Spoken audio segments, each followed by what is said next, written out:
You arrive at the gym, do a set of rowing exercises, feel the muscle working, and leave satisfied. Weeks go by, months go by. Your back remains the same, no depth, no width, lacking that presence that makes your shirt fit just right. This isn't a lack of effort. You train, you show up. The problem is that nobody taught you what actually builds a real back. Most content on the subject mixes exercise without explaining the mechanism behind it. And without understanding the mechanism, you repeat the movement without activating the muscle that needs to grow. It's not your fault.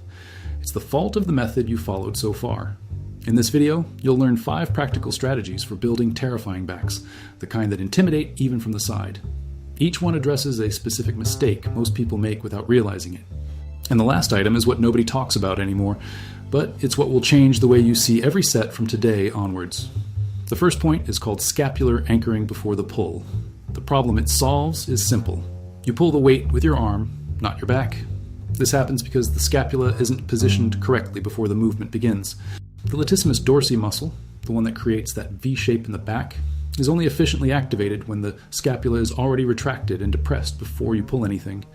It's like trying to tighten a screw without fitting the wrench first. Before any pull, spend 2 seconds, retract your scapula as if you were putting a pencil between them, lower your shoulders away from your ears, only then start the movement. Without this, you're training biceps and trapezius disguised as back training. Anchor before, pull after. The second point is the elbow as a hook, not as a lever. Most people grip the bar with their hand and let their hand control the movement. This activates the forearm and biceps before the latissimus dorsi has a chance to engage. The solution lies in the concept of function dissociation. You mentally separate the role of the hand from the role of the elbow. The hand only holds. The elbow is what pulls, lowers, and directs. Put a resistance band on your wrist as a mental anchor if needed. Do this now in the next set. Imagine that your fingers are inert hooks and your elbow is the real tool. This change of focus activates the latissimus dorsi immediately and noticeably. One detail changes everything. The third point is deliberate range of motion in the eccentric phase. When you lift the weight too quickly on the return phase, you lose half the stimulus. Muscle grows in both phases of movement, contraction and lengthening. Studies of muscle hypertrophy show that the eccentric phase, when the muscle lengthens under tension, generates deep microtears that stimulate real adaptation. It takes 3 to 4 seconds to lift the weight. Feel the stretch in your latissimus dorsi at the highest point of the movement. This will seem more difficult with less weight, and that's exactly the idea. Less weight, more muscle. Control the descent. Before moving on to the next 2 items, I need to tell you something. If you've made it this far, you're already different from most people. You don't just want scattered information, you want a system. The White Protocol exists for people like you. It's not just another generic workout program.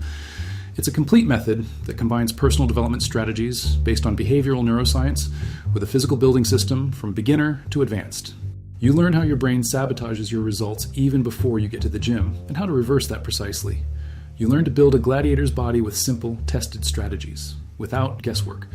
The protocol isn't for everyone. It's for those who have a real focus on evolving and want to build a life with purpose and presence. The link is in the description and the pinned comment. Now, continue. The fourth point is the isolated activation of the teres major with unilateral rowing. The back is not just one muscle. There are layers, and the teres major, that muscle located just below the shoulder and forming the upper part of the V, is rarely trained in isolation. The classic mistake is always using bilateral movements, where the dominant side compensates for the weak side. Unilateral rowing with knee and elbow support guiding backward and inward, not downward, isolates the teres major and forces symmetrical development. Use moderate weight, concentrate on the diagonal pull towards the opposite hip, and hold the contraction for 2 seconds. Equal sides build a complete back. The fifth point is the most overlooked. It's called breathing as a tool for deep activation. It seems too small to matter. It's not. When you hold your breath or breathe shallowly during movement, the diaphragm and deep stabilizing muscles compete with the muscles of movement. Core activation decreases, the torso loses rigidity, and the back muscles work in an unstable position, reducing strength and muscle recruitment. The technique is straightforward. Inhale deeply before initiating the pull, exhale in a controlled manner during the contraction phase, inhale again during the eccentric phase. This isn't yoga, it's basic physiology that most people ignore because it seems too obvious. Try this in your next set, and you'll feel an immediate difference in stability and contraction. Which of these 5 will you try first in your next workout? Write in the comments. Anchoring, elbow as hook, eccentric, round, or breathing. I want to know which one makes the most sense for where you are right now. And if you want to continue with this level of content, the video that's appearing on the screen now is a direct continuation of what you just watched. Don't close it yet.